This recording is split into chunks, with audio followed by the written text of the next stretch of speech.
It's been a rather torrid and uneasy moment for the West African regional body, ECOWAS, as it faces one of its biggest historical and daunting setback, threatening its survival, economic and political future.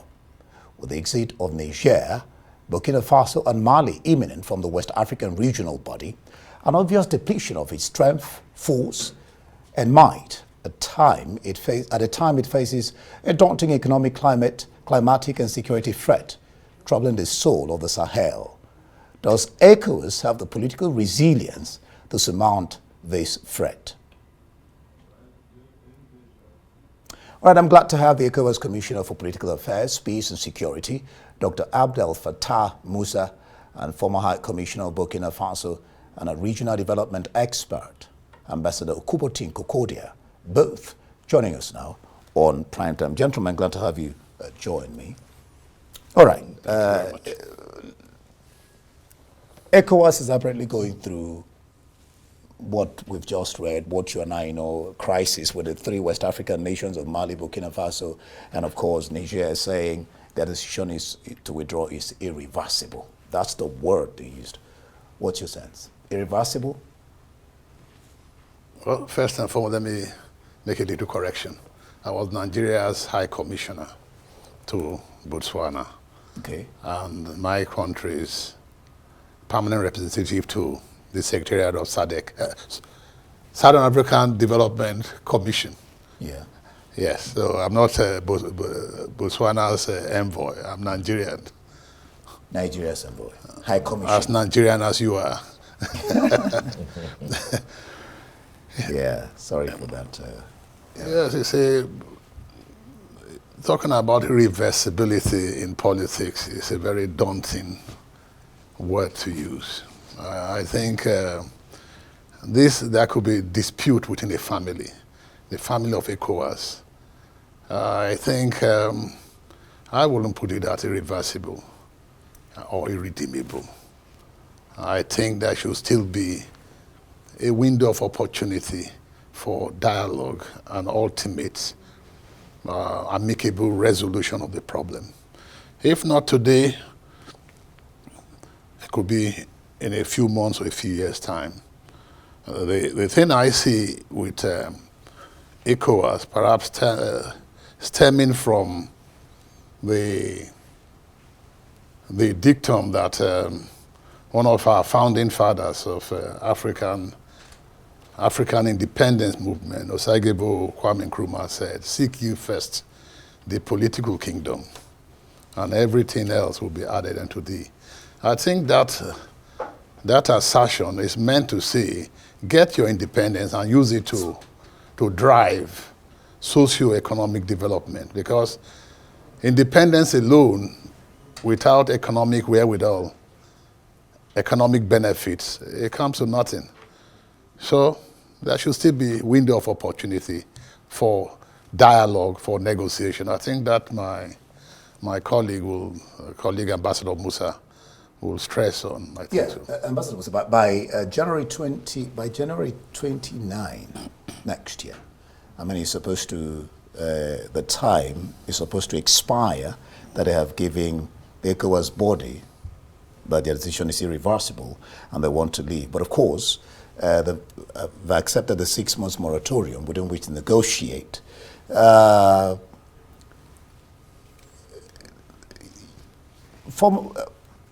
They have, within this period, Burkina Faso, Mali, and Niger have formed what they call AES, Alliance of Sahel States.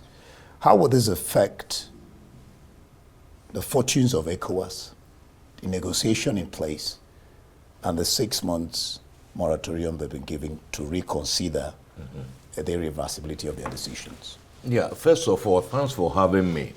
I think the declared decision of the three countries, Burkina Faso, Mali, and Niger, from ECOWAS, that was made on the 28th of January this year, is a tragedy for the whole region. It affects the community citizens in terms of their movement across borders.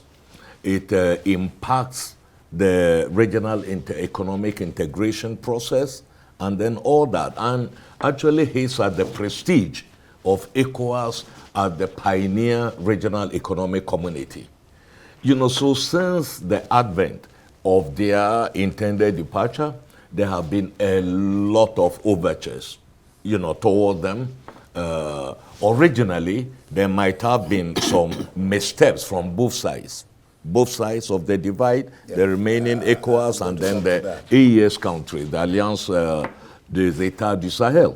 You know, for example, and I think after that period, it became like it was a period of reflection. And ECOWAS has done a lot. First led by His Excellency Bola Ahmed Tinubu, you know, the President of the Federal Republic of Nigeria, who has had his own quiet diplomacy. The authority also reached out to the President of Togo, for Nyasingbe, and then the President of Senegal, Diomaye Faye, you know, to continue the dialogue. But on the eve of the summit, if you remember, the three countries met and said that their decision was irreversible, you know, and then all that, and they were setting up contingency plans for the divorce. Any divorce is very painful. So ECOWAS, there were three issues, three decision points that were made at the summit. You know, first, to recognize the right of the country to secede, you know, from ECOWAS. That is number one. And according to the ECOWAS revised treaty of 1993, countries have to give 1 year notice. Yeah. And that 1 year notice expires on the 28th of January next year. Yeah. So from 29th, there are no more without. So the heads of state have recognized that. But in the spirit of this good neighborliness, you know, saying that, listen, our security is intertwined, our economies are intertwined and everything, they've gone an extra mile. You know, one, you know, to say that they are going to provide a 6-month, something like a cooling off period, you know, right, transitional period, during which the facilitators of ECOWAS will continue their engagement to see whether there will be a change of mind. And then finally, you know, they said, okay, if nothing happens, for the ECOWAS Commission to ready the contingency plan for an orderly separation. You know, so these are the decisions that were made. So we have to wait till 29 July of next year, you know, to see whether diplomacy, will actually yield results. And as my colleague here said, we need to apply dialogue, you know, in terms of this very situation, you know, because West Africa, diplomacy. All countries are intertwined, and it will be a tragedy for the two to break apart. All right, you talked about what each other did right or didn't do right or do wrong. You know, let me take you up on that. You know, ab initio, where do you think that the leaders of ECOWAS, the body itself, or the president of Nigeria, Bola Ahmed Tinubu, as the chairman, why do you think they got it, let me use the word wrong, or didn't handle it, maybe for better usage, let me use the phrase, didn't handle it particularly well or diplomatically that caused these three countries to insist that they're no longer staying with ECOWAS? Why do you think they didn't handle it well? And how do you think they could have handled it better? Maybe I'll also come to you with that question.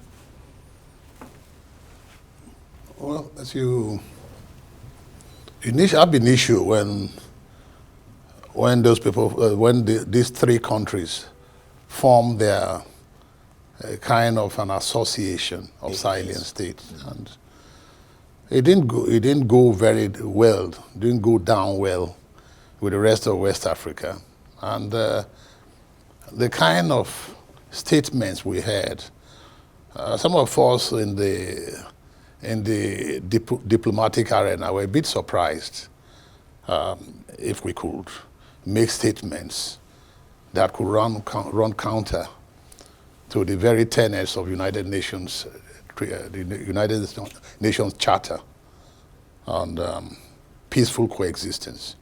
And of course, tempers were very high, and these three governments, the leaderships, talk to their guns. But we look beyond them. The countries are, as we said, they are interrelated, intertwined, interdependent in many ways. Some of the borders are, as we agreed, we know that these borders were forced on Africans.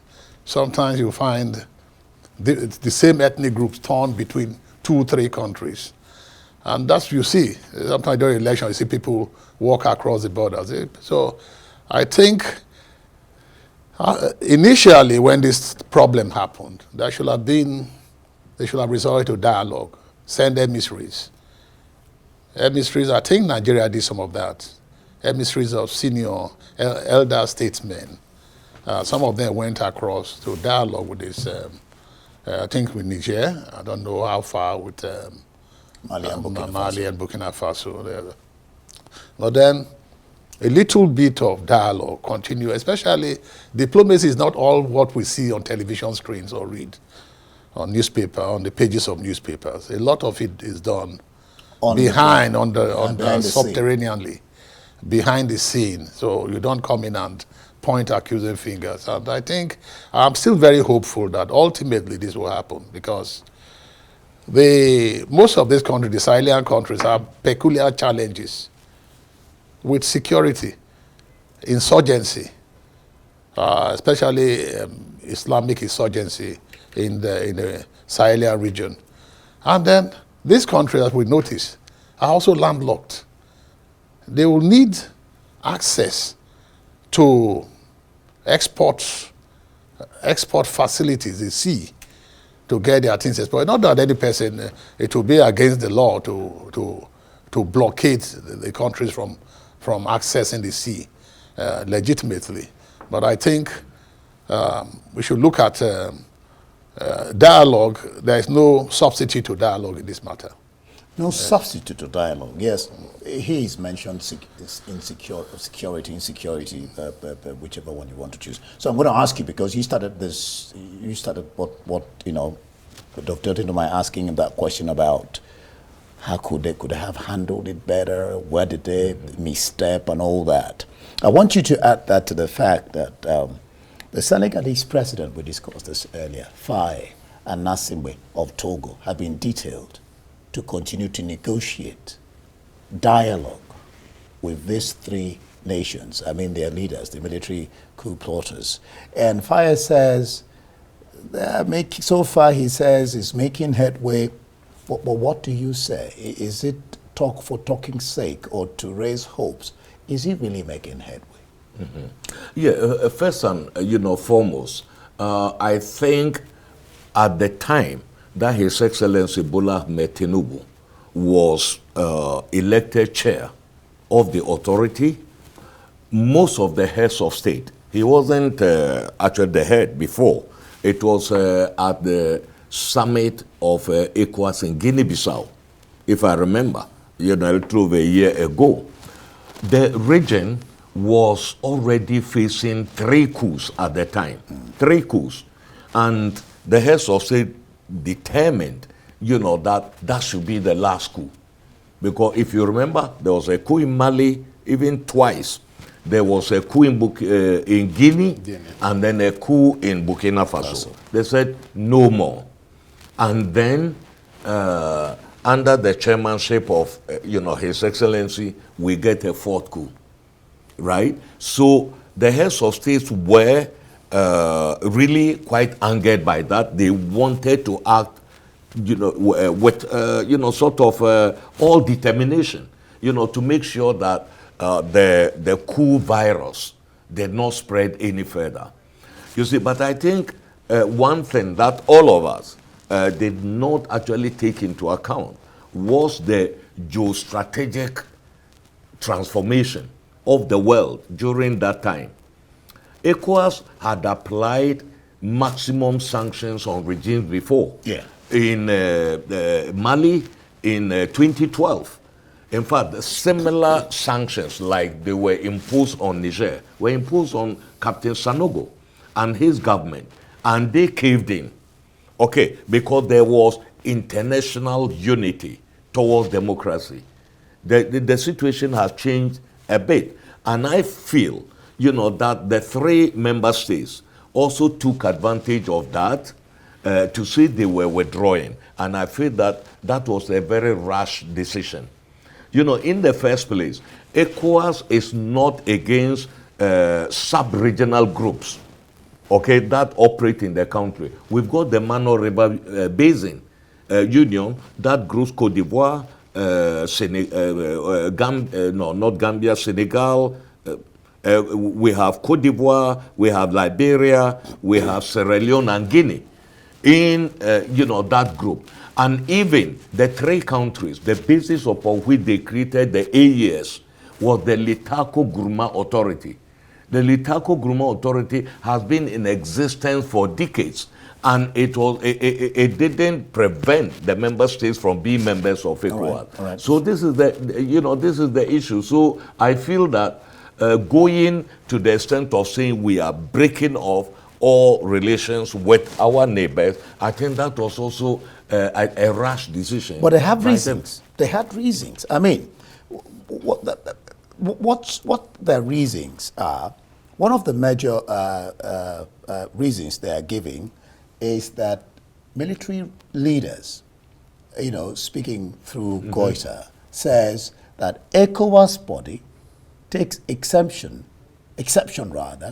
to military coups or dictatorship as we have it in these 3 countries, but they pay lip service to the excesses, election fraud, seat-tight syndrome of civilian administrators which go against the grain. Because you're talking about what causes this coup in the first place. Do you think they have a point there? Certainly. Certainly they have a point there. We've had situations of military administrations in Nigeria. I was old enough to experience. I'm even talking about civilians. I'm even talking about civilians. Yes, I'm talking about, I'm going there. Okay. I'm talking about, I was old enough. I was in secondary school, primary secondary school during the Gowon administration. General Yakubu Gowon was a very benign military administration, up to a point where even after the Civil War, it could still go freely to the eastern part of Nigeria and be received like a hero. Yeah, so it's a matter of style of governance. And he was also a very humble man and God-fearing. So then civilian administration, sometimes there's the argument we've been hearing now about, in many parts of West Africa, about state capture. You look at civilians, there isn't much interest. I perceive not much interest in terms of driving the developmental agenda and needs of the people. The same I could accuse ECOWAS of. I assume over concentration on politics. Politics should be an end, should be a means to an end, not an end in itself. If you talk about ECOWAS, for example, how much have you done in terms of benchmarking on things like roads, interconnectivity of our roads? Now you may be concerned about air travel. How many Nigerians, how many West Africans travel by air? I can bet you not up to 10%. Not up to 10%. So civilians themselves should up their games, or else they might not like what might befall them. I will tell you, from discussions in Nigeria, I'm not in government any longer. I'm retired. And I speak with my colleagues and friends all across Africa. Yes. These 3 regimes, these 3, I'll call it administrations in Niger, Mali, and Burkina Faso, seem to have enjoyed popularity among the youths all over Africa. And mark you, the youth form the majority. Some of us who are over 50s, 60s are the, what we might call the endangered species. The young people want something very tangible happening. Something they can look up to. Precisely. And that is why I think civilians themselves should, civilian administrations and governments should do more by way of delivering the dividends of democracy, or else democracy becomes meaningless. And that's the point. Like people will say, do we chop democracy? Why are we going to chop democracy? What you should be what you should eat. Do we eat democracy? Dividends of democracy. Democracy. And not democracy itself. Yeah. Now, one of the major benefits of being a member of the ECOWAS state is visa-free movement. We all know that. How do you see this now affecting the relationships of the member states of this body and their citizens in the short time we have? The question also of, there's also the fear of the exit threatening free trade movement, and of course insecurity. Yeah, but please let me probably add one point before coming to answer that your question. It's about governance, right? The world is facing a global downturn, economic downturn. It's not only in West Africa, it is all across Africa, right? And one of the key reasons that, were given for the coups in these three countries was the cascading insecurity led by the terrorists, right? We have been under this regime for now. Terrorism has not reduced in any way. On the other hand, fatalities are increasing. And let me tell you, ECOWAS made a strategic choice in 1991 after the collapse of the autocratic regimes in the region to move for electoral democracy, that we've practiced since about 1992 in the region. They are not perfect. And governance, democracy is not an event, it's a process. So what I would say, to those is that when we look at the West Africa region today, just take the elections in Senegal, okay? Take the elections in Ghana, just recently, that the population was able to change government democratically without the use of weapons. That if a government is not performing, it is the ability of the electorate to vote them out of power, and then we move on. That is it. But coming to your specific question about what are the benefits and other things of the regional integration, ECOWAS was the very first region on the continent, and I would say globally, to decree free movement of people, services, and goods. Okay, that alone, because our countries are so intertwined. When you are talking even about infrastructure, you have to talk about the West Africa gas pipeline, which is supplying, gas to vulnerable countries in our region in the period of economic hardship. The Lagos-Abidjan corridor, which is being extended, to other parts of the region, is going to provide transport facilities for them, and it is starting next year. To put it in practice. An allowance has been made for a rail to be added to it. These are some of the benefits. And let me tell you, there are at least 8 million of the citizens of these three countries, minimum 8 million, in one country alone, Cote d'Ivoire. Okay, so if you lose the benefit of free movement, what happens to that population? In Cote d'Ivoire, from all these countries, and there are many from Niger who are in Nigeria, and vice versa. Okay, so this is the issue. ECOWAS is a community, and our primary objective is to make sure that we, build up this community in peace and solidarity. That is the core objective of ECOWAS. So there are all these advantages. Look, ECOWAS has got a number of institutions in those countries that we are talking about. 3 institutions in Burkina Faso alone. If they withdraw, we need to withdraw them with all the staffing problems that will occur with that.